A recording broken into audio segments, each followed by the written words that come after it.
नमस्कार। आप सुन रहे हैं कहानी गोल्ड। आइए दोस्तों सुनते हैं डॉक्टर कृष्णलता सिंह जी की लिखी कहानी हर्ज क्या है। पार्टी शानदार चल रही थी। ऑफिसर विस्की बियर जिन और ladies wine lime soda coke juice हाथ में थामे cheers to newly wed couple कहकर अपनी अपनी ड्रिंक एंजॉय कर रहे थे। मंद मंद स्वर में बजते कर्णप्रिय संगीत की धुनें पार्टी में अलग ही रस घोल रही थी। स्मार्ट यूनिफॉर्म में सजे वेटर वेज और नॉनवेज स्नैक्स की ट्रे उठाए इधर से उधर भाग रहे थे। आज की यह लंच पार्टी कर्नल आहूजा की ओर से अपने कोर्समेट्स को दी जा रही थी। सारे कोर्समेट अपनी उम्र को पीछे धकेलकर नए जोश के साथ चुहलबाजी में मस्त थे। पूरा माहौल जीवंत और आह्लाद से स्पंदित था। लेडीज के ग्रुप की खुसर पुसर अलग चल रही थी। मिसेज सिद्दीकी ने कहा, हाय अल्लाह, शादी आहूजा ने की है पर देखो, बदले बदले सरकार हम सब के नजर आ रहे हैं। देखो देखो, सब कैसे चहक रहे हैं। सबके मन में अनार फूट रहे हैं, जैसे नई दुल्हन उन्हें भी रिटर्न गिफ्ट में मिलने वाली है। लिली ने अपनी फुलझड़ी जोड़ दी। सब आहूजा के नसीब से रश कर रहे होंगे, पर नई दुल्हन तो उनको तभी मिलेगी जब हम अल्लाह मियाँ को प्यारे होंगे। माहौल में कई अनार एक साथ फूट पड़े जब लिली ने जोरदार ठहाका लगाकर यह बात कही। पर मिसेस माया शेखावत कुछ अनमनी सी दिखी। उन्हें यह पार्टी रास नहीं आ रही थी। उनकी नजर शशि शर्मा पर गई। वह उनके ही शहर अलवर से थी। अतः उन दोनों का आपस में एक अनकहा प्यारा सा रिश्ता बन गया। वह शशि को एक कोने में खींचकर ले गई और अपनी भड़ास निकालने के लिए थोड़े तुर्श स्वर में बोली, सच बताना शशि, 75 की उम्र में शादी करने का क्या कोई तुक है? अब तो नाती पोतों की शादी की उम्र है। इन्हें कौन से लड्डू मिलेंगे इस उम्र में खाने को? अरे हम सबका एक पैर कब्र में लटका है। हर आने वाला दिन बोनस है, ऐसे में शादी? तौबा तौबा, मैं तो इसे पागलपन कहूंगी। सच में आहूजा पगला गया है। तुम क्या सोचती हो, इन लोगों ने सही किया है? शशि को माया की बात का तुरंत कोई जवाब नहीं सूझा। वह स्वयं स्तब्ध थी। उसे पार्टी में आने से पहले अमरेंद्र ने कुछ नहीं बताया था। उसने सोचा था महीने में होने वाला नॉर्मल गेट टुगेदर है। उसके लिए भी सब कुछ अप्रत्याशित था। इस समय उसका दिलो दिमाग कहीं अतीत में अटका हुआ था। उसे मस्त मौला अलका बहुत याद आ रही थी। हसमुख अलका और जिंदा दिल आहूजा की जोड़ी मेड फॉर ईच अदर थी। वह दोनों हर पार्टी में छाए रहते थे।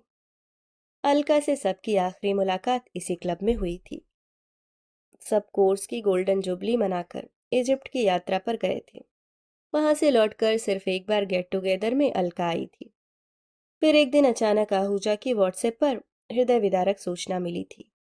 दुख के साथ सूचित कर रहा हूं कि मेरी पत्नी अलका की हृदयघात से मृत्यु हो गई है। इस वज्रघाती सूचना को पढ़कर सब सहम गए थे। अपनी शोक संवेदनाएं सबने फोन से ही भेजी थीं। एक लंबे अंतराल तक आहूजा की कोई खबर नहीं थी। वह कहाँ है, क्या कर रहा है? यार दोस्तों ने सोच लिया था शायद वह अमेरिका में अपने बेटे के साथ है। फिर आया कोरोना का तांडव काल। कोरोना की विभीषिका और लॉकडाउन के हालात में सबसे मिलना जुलना असंभव हो गया था। सब पार्टियां बंद हो गई थी। एक तरह से क्लब पर ही ताला जड़ गया था। लेकिन सब एक दूसरे से फोन से संपर्क साधे हुए थे। लेकिन आहूजा ने कोई संपर्क नहीं रखा।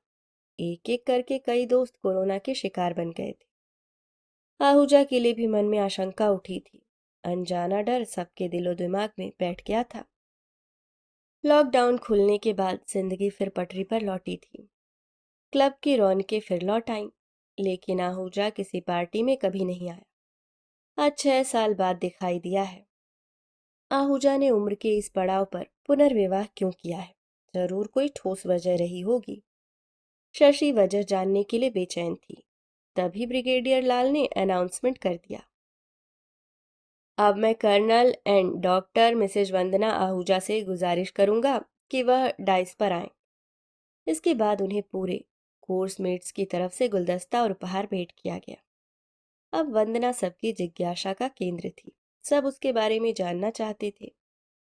वंदना का साधारण रंग रूप देखकर माया फिर धीरे से शशि के कान में फुसफुसाई, हाय राम, वंदना में ऐसा क्या आहूजा को दिख गया जो इस उम्र में फिसल गए। शशि धीरे से मुस्कुरा दी। सबके अनुरोध पर सौम्य व्यक्तित्व की स्वामिनी वंदना ने अपना परिचय बड़े नपे तुले शब्दों में दिया। Good afternoon. मेरी वंदना माथुर से मिसेस वंदना आहूजा बनने की कहानी बहुत लंबी है। संक्षेप में इतना ही कहूंगी कि मेरे पूर्व पति कैप्टन नीतीश माथुर आज से 42 वर्ष पूर्व एक उग्रवादी ऑपरेशन में मणिपुर में शहीद हो गए। उस समय मेरी बेटी कल्पना मात्र 6 महीने की थी। आज वह ऑस्ट्रेलिया में एक ख्यातिलब्ध सर्जन है। मैं सागर विश्वविद्यालय के इकोनॉमिक्स विभाग में पढ़ा रही थी। वहां से रिटायर होकर 6 साल से हैदराबाद में अपने फ्लैट में अकेली रह रही थी। अब वहां से अपना सब कुछ समेटकर आहूजा के साथ आप लोगों के बीच आ गई हूँ। सबने करतल ध्वनि से उनका स्वागत किया। ब्रिगेडियर अमरेंद्र ने आहूजा को छेड़ते हुए कहा, अब तेरी बारी है, तू सच सच बता, वंदना को पहली बार डेट पर कब और कहाँ लेकर गया था। आहूजा ने अपनी टाई के नोट को ठीक करते हुए कहा, मेरे शरारती दोस्तों, जैसा आप सब समझ रहे हो वैसा कुछ नहीं हुआ। बस सब कुछ इत्तेफाक से हो गया है। सारे दोस्त शोर मचाने लगे, यार हमसे क्या पर्दा, सच सच बता। आहूजा सच ही बोल रहा था। अपनी पत्नी अलका की मृत्यु से वह बिल्कुल अकेला पड़ गया था। बेटा अमेरिका में स्थायी रूप से बस चुका था। यहाँ वह अकेला था। घर पर सन्नाटे से उसकी भयानक मुलाकात हुई। बेटा बार बार पास बुला रहा था। अमेरिका में स्थायी रूप से बसने का फैसला नहीं ले पा रहे थे। कुछ दिनों के लिए गए, फिर वापस लौट आए। किसी तरह से समय के साथ बहने का प्रयास कर रहे थे। फिर कोरोना के चक्रव्यूह में फंस गए। उनके बीमार पड़ते ही नौकर भाग गया। कोरोना की विभीषिका ने मनुष्यता को बंधक बना लिया था। ढेरों नाते रिश्तेदार, यार दोस्त और परिचित थे, लेकिन कोई करीब नहीं आ सका। किसी का कंधा नहीं मिला रोने के लिए। उसके घर के बाहर क्रॉस का निशान बना दिया गया था। एक तरह से उसका सामाजिक बहिष्कार हो गया था। बीमारी में एक प्याली चाय के लिए तरस गया। अकेलेपन की जिस अंधेरी कंदरा में वह कैद था, वहां उदासी और अवसाद के अलावा और कुछ नहीं था। कोरोना ने सबको संवेदनशीलता की आर्द्रता से वंचित कर दिया था। हालात सामान्य होने में लंबा समय लगा। तब बेटे ने अमेरिका आने के लिए दबाव डाला। पापा, आप अकेले इंडिया में नहीं रहोगे, अब आपको हमारे पास ही आकर रहना होगा। हम आपका कोई बहाना नहीं सुनेंगे। वह भी अकेलेपन से घबरा गया था। वहां जाने में ही भलाई समझी। वह वहां अपना दुख दर्द और अकेलापन बांटने गया था, पर वहां एक अजीब तरह के सन्नाटे में गिरफ्तार हो गया। बेटे बहू की जिंदगी इतनी यांत्रिक थी कि पूछो नहीं। उनके पास सब कुछ था, पर उसे देने के लिए समय नहीं था। सच पूछो तो बच्चों के पास अपने और अपने परिवार के लिए भी समय नहीं था। वह वहां भी अकेला पड़ गया।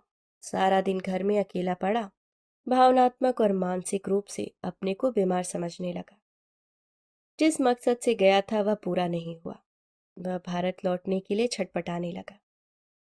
उसी समय उसके अभिन्न मित्र सोमेश की शादी की 50वीं सालगिरह का निमंत्रण आया। उसे भारत लौटने का अच्छा बहाना मिल गया। उसने बेटे से कहा, सोमेश की शादी की सालगिरह के फंक्शन में शिरकत भी कर लूंगा। साथ ही साथ कुछ अधूरे काम इंडिया में हैं, उन्हें पूरा कर लूंगा। फिर बेफिक्र होकर तुम्हारे पास आऊंगा। बेटे बहू से नहीं कह पाए मन का सच कि मेरा यहाँ मन नहीं लगता है। बेटे बहू को दुख होता, क्योंकि इसमें उनका कोई दोष नहीं था। उनकी जिंदगी ऐसी ही थी। अपनी तरफ से बच्चे सब सुख सुविधाएं मुहैया करा रहे थे, पर उसका अकेलापन अपनी जगह पर कायम था। सोमेश का बहाना लेकर लौटा। एयरपोर्ट से सीधे उन्हीं के घर चला गया, जहां भविष्य उसका इंतजार कर रहा था। आहूजा ने हाथ उठाकर सबको शांत रहने का उपक्रम करते हुए कहा, दोस्तों में वंदना को पहले से नहीं जानता था। वंदना मेरे बचपन के दोस्त सोमेश की पारिवारिक मित्र है। वह भी सोमेश को शादी की सालगिरह की मुबारकबाद देने हैदराबाद से आई हुई थी। हमारी मुलाकात सोमेश के घर पर हुई। हमारी और वंदना जी की जिंदगी के बारे में सोमेश को सब मालूम था। उसने ही कहा, तुम दोनों का दर्द एक जैसा है, दो अधूरी जिंदगी मिलकर एक पूरी जिंदगी बन सकती है अगर कोशिश की जाए। उसी ने हमें विवाह करके एक साथ रहने की सलाह दी थी। उसके जोर देने पर हम दोनों 3-4 बार उसके ही घर पर मिले थे। पूरी ईमानदारी और सच्चाई से हमने अपनी अपनी समस्याओं को शेयर किया। हमें लगा हमारी ज़रूरतें और समस्याएं एक जैसी हैं। हम दोनों के बच्चे विदेश में सेटल हैं। बच्चों को हमसे जो कुछ लेना था वह ले चुके थे। हमें देने के लिए उनके पास सिर्फ डॉलर्स थे, जिनकी हमें ज़रूरत नहीं थी। हमें क्वालिटी टाइम बिताने के लिए कंपनी चाहिए थी। उनके फ़ोन पर पापा मिस यू टेक केयर कहने से मेरी केयर नहीं हो सकती थी। हमें ग्राउंड पर अपना सुख दुख बांटने वाला साथी चाहिए था। अलका के इस तरह जाने से मैं बिल्कुल टूट गया था। घर भाएं भाएं कर रहा था। अकेले कभी घर गृहस्थी संभाली नहीं थी। मुझे संभालने वाला आसपास कोई नहीं था। अब हम मोहल्ला संस्कृति और संयुक्त परिवार की सीमा को लांघ चुके हैं। फ्लैट कल्चर ने हमारे जीवन को और अकेला कर दिया है। बच्चों की अपनी जिंदगी की समस्याएं और जिम्मेदारियां हैं। उनके पास रहकर उनके लाइफस्टाइल में ढलना हमारे लिए मुश्किल था। हमने वह जीवन भी कुछ समय जीकर देख लिया था। अकेलापन वहां और ज्यादा लगा था। लेकिन इस उम्र में शादी करने का निर्णय लेना भी बड़ा कठिन था। लोग क्या कहेंगे, बच्चे क्या सोचेंगे, रिश्तेदारों की क्या प्रतिक्रिया होगी, यही सब बातें हमें आगे बढ़ने से रोक रही थी। हमारे समाज में बिना शादी के स्त्री पुरुष का एक छत के नीचे रहना भी सम्मानजनक नहीं समझा जाता है। मगर सोमेश ने समझाया, लोगों की बातों पर समय मत व्यर्थ करो। रही बच्चों की रजामंदी तो मैं उनसे बात करता हूँ। उम्मीद के विपरीत हम दोनों के बच्चों ने अपनी रजामंदी देने के साथ ही साथ अपनी प्रसन्नता भी प्रकट की। अगर ऐसा हो जाए अंकल तो हमारी चिंता ही मिट जाएगी। हम अपने सिंगल पेरेंट्स के लिए फिक्रमंद होने के साथ साथ गिल्ट भी महसूस करते हैं, कहकर हमारे कदमों को आगे बढ़ाया। शादी के मौके पर समय निकाल कर आए। विवाह के बाद हम दोनों ही पूरे नहीं हुए हैं, बल्कि हमारे अधूरे परिवार भी पूरे हो गए हैं। वंदना की बेटी कल्पना ने मेरा हाथ पकड़कर पूछा, सारी उम्र एक शब्द पापा बोलने का अधिकार मेरे पास नहीं था। उसके लिए बहुत तरसती हूँ। क्या मैं आपको पापा बुला सकती हूँ? उसकी बात सुनकर मैं बहुत भावुक हो गया। हम और अलका भी बेटी के लिए बहुत तरसते थे। कल्पना के रूप में मुझे बेटी और मेरे बेटे को बहन मिल गई है। सबने ताली बजाकर वेल डन टाइगर कहकर आहूजा को कंधे पर उठा लिया। माया फिर शशि को बालकनी में खींच लाई। शरारती आंखों को नचाकर बोली, ओ माय गॉड, इन्होंने अपनी सुहागरात में क्या किया होगा? शशि के उत्तर देने से पहले कर्नल घोष ने कहा, डॉक्टर वंदना जी, सुना है आप बहुत सुंदर गाती हैं, कुछ सुनाइए प्लीज। वंदना ने बिना किसी नखरे के एक प्रशिक्षित गायिका की तरह एक गीत सुनाया। पूछो न कैसे मैंने रैन बिताई। वंस मोर से पूरा हाल गुंजायमान हो उठा। उन्होंने सबके अनुरोध का मान रखते हुए के जरा जरा गाकर सबको और आश्चर्यचकित कर दिया। उन्हें हिंदी और अंग्रेजी दोनों ही विधा के गायन कला में महारत हासिल थी। दोनों ही गाने सुनकर दिल खुश हो गया। लौटते समय सुहागरात वाला माया का भद्दा मजाक शशि को सालता रहा। मन में मंथन चलता रहा। शादी की वजह धीरे धीरे समझ में आने लगी। भले ही इस उम्र में व्यक्ति की बायोलॉजिकल नीड नहीं रहती है, लेकिन उसे भावनात्मक सुरक्षा का संबल तो चाहिए ही। दिल के खालीपन को भरने के लिए कोई बात करने वाला, सुनने वाला और सुख दुख में साथ खड़ा होने वाले साथी की जरूरत तो महसूस होती है। जरूर उन्होंने अपनी पहली रात बहुत कश्मकश में बिताई होगी।